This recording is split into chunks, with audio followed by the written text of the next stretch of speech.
Bonjour à tous, ici Manon Fabre.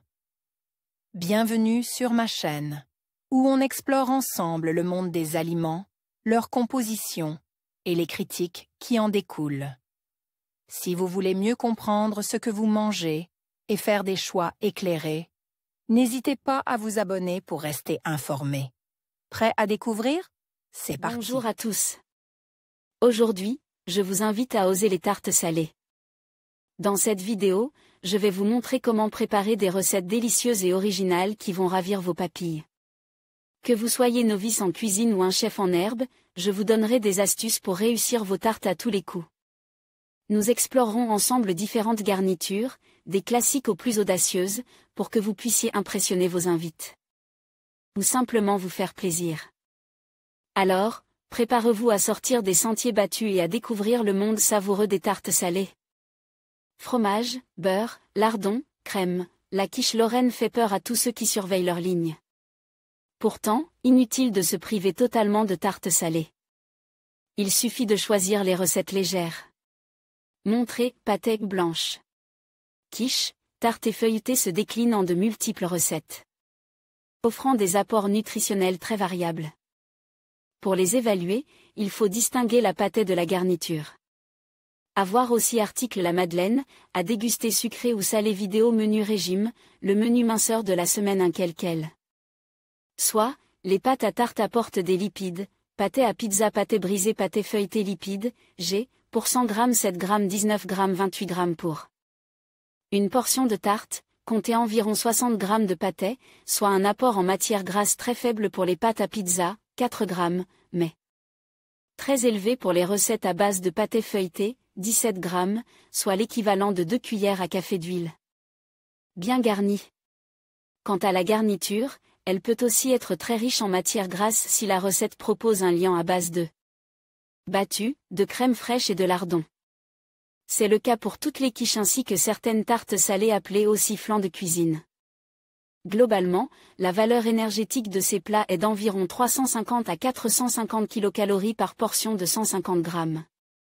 Les plus énergétiques sont les tourtes et friands, les quiches Lorraine et les tartes à base de fromage. Et si vous souhaitez évaluer la qualité nutritionnelle d'une préparation du commerce, calculez son rapport teneur en protéines-teneur. En lipides, plus il est proche de 0, plus les matières grasses dominent le produit. Plus il s'approche de 1, plus il contient des protéines, viande, poisson ou œufs, et plus la préparation sera rassasiante et équilibrée. Parmi elles, la tarte au thon tomate, la tarte au poulet poivron, la tarte aux épinards et dinde.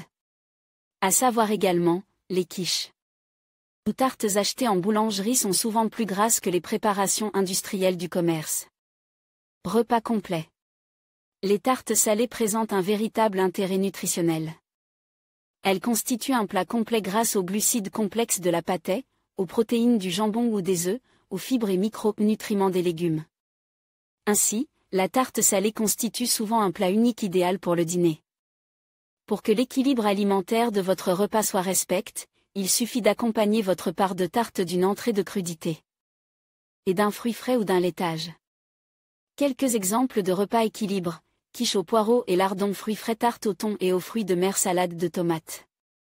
Fromage blanc à 20% mg, tarte au poulet et au poivron gris, salade verte et yaourt nature, tarte au saumon, assiette de crudité, salade de fruits. Ces plats restent globalement plus caloriques que les pizzas, les crêpes ou les galettes fourrées. Donc attention à ne pas en faire votre quotidien. Des tartes légères. Et si vous confectionniez vous-même votre tarte? Ces quelques astuces vous permettront de limiter leur apport calorique tout en gardant leur saveur. Préférez les pâtes brisées? Les pâtes à pizza, ou si vous faites vous-même votre pâté, choisissez des matières grasses allégées, beurre ou margarine à 41% de mg. Pour la garniture, utilisez le mélange œuf-lait pour limiter l'apport en lipides. Ou bien remplacez le lait par du fromage blanc à 0% de mg. Et si vous tenez absolument à une pointe de crème fraîche, choisissez-la à 15% de mg. Limitez le beurre jusque dans la méthode de cuisson, en tapissant le moule de papier sulfurisé plutôt que de le graisser. Dans la garniture, optez pour le chèvre frais, les fromages à pâté molle ou allégé. Choisissez du jambon plutôt que des lardons, du steak hache à 5% de mg ou des poissons et crustacés, saumon, thon, moules, calamars. N'hésitez pas à garnir de légumes, tomates, oignons, asperges, épinards, poireaux, champignons, car ils sont peu énergétiques et riches en fibres rassasiantes. Enfin, aromatisez au choix avec quelques olives, des herbes, des aromates et épices, curry, cumin, muscade, estragon, ciboulette. S'il ne faut pas en abuser, quiche et tarte salée reste une solution rapide pour un déjeuner sur le pouce ou un menu improvise à la maison. Sachez reconnaître leurs propriétés nutritionnelles pour les intégrer à votre alimentation et tester des recettes insolites pour varier les envies. En conclusion, les tartes salées sont une véritable invitation à la créativité culinaire. Que vous choisissiez des légumes de saison, des fromages savoureux ou des viandes délicates, il existe une infinite de combinaisons à explorer. N'hésitez pas à oser et à personnaliser vos recettes selon vos goûts et vos envies. Alors, à vos fourneaux et régalez-vous avec ces délices sales qui sauront ravir vos convives à chaque occasion. Bon appétit!